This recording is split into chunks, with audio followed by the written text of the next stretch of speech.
Welcome to the 18th edition of Inside Sim Racing. I'm Jessica and we have a lot of Live for Speed news, and taking you to the top story, at LFS World there is a section that is dedicated to hot laps. Here you can upload your best laps driven in hot lap mode and compare yourself to other racers. To help you improve your driving skills, there are telemetry programs that can provide you with a lot of technical data about your lap. To do this, download the Analyzer software, start Live for Speed, and output a special file. Then you can open up this file in the Analyzer. In addition, to make things even easier, they've added an instant hot lap analyzer that allows you to select 2 hot laps uploaded at LFS World and instantly analyze them without the need to convert anything. You don't even have to download it. If you have Flash, it will run in your browser. They've also cleaned up the hot lap chart, which will keep them cheap, free, and fair for all. Go to lfs.net to start hot lapping today. On the 28th of June, New Dimension Racing Events will be holding the inaugural Kyoto 500 running Live for Speed. Over 70 signups have been received and entries will close today, Monday, June 9th. 30 drivers will qualify for 270 laps of the 1.8-mile Kyoto Oval. The event is being run in conjunction with the LFS Kart Series and is sponsored by Storm Servers. For more information and a preview video, take a look at our SR Tube section and click on Kyoto 500 under the League category. It's about that time to take a quick break. When we come back, we're going to report on Masters of Endurance and the League of the Americas.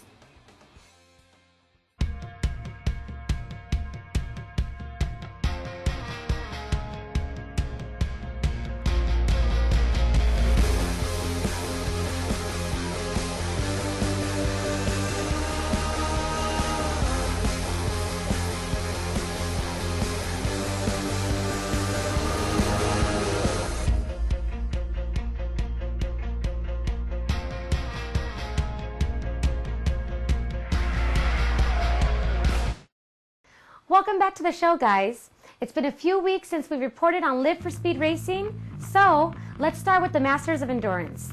The Masters of Endurance is one of the most respected Live for Speed leagues of all time.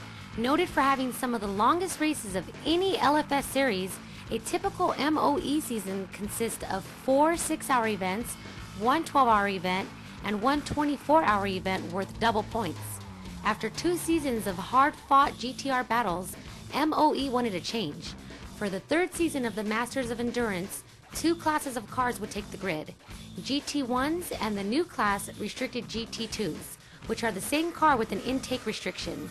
These class changes produced one of the most dramatic seasons in MOE history, and it became apparent early on that both classes would have a dominant team.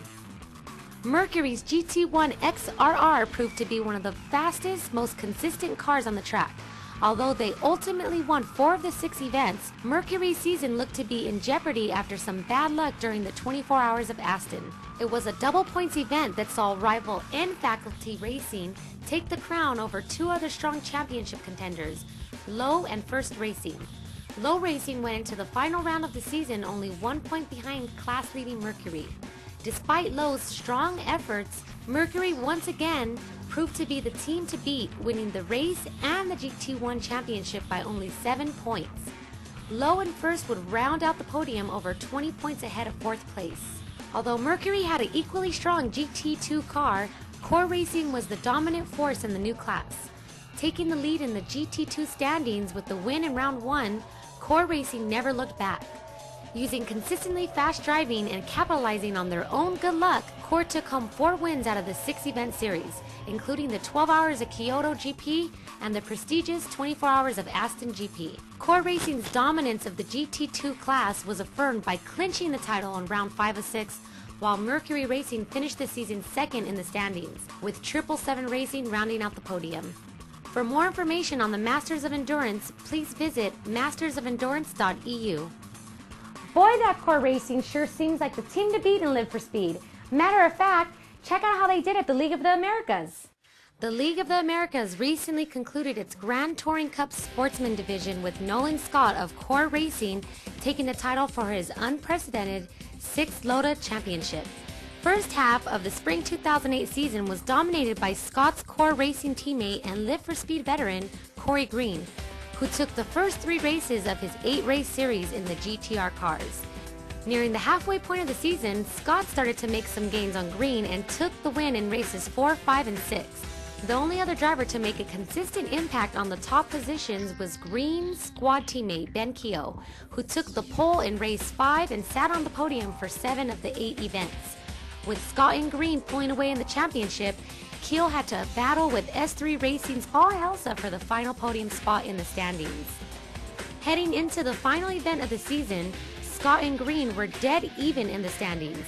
After taking the pole and the edge in the championship, Scott didn't let up in the early part of the race. He took control on lap 2 and did his best to increase that gap over second place Keogh. Championship contender Corey Green pushed as hard as he could to make up for lost time. With Scott in sight, Green blew out his right front tire on the final lap. Nolan Scott took the title by just 6 points over Green in one of the closest Loda championships in its history. Keogh would end up third with S3 Racing teammates Paul Helsa and Ben Bollinger, rounding out the top 5 in the standings. The disappointment in the final race was short-lived for Green, as he and Keogh teamed up for the squad championship and took that title home in dominating fashion. Congratulations to Nolan Scott on his driver's title and to Corey Green and Ben Keogh on their squad title. For more information on Loda events, head over to lfs-loda.net. SSCA is going endurance racing again with the 6 Hours of Silverstone that will take place on July 12th and will air on PSR TV in its entirety. The field is full, so tune in for some great dual-class racing. Go to sscarace.com to stay up to speed on the premier endurance racing series. If you haven't seen it yet, Darren's preview of EA Sports NASCAR 09 for the PlayStation 3 is now up and running, as well as Sean's full-blown preview of the highly anticipated iRacing simulation. Just like to remind you all that for instant notification of when a new show is out, subscribe to our YouTube page. Until next time, Checkered Flag is out and so am I.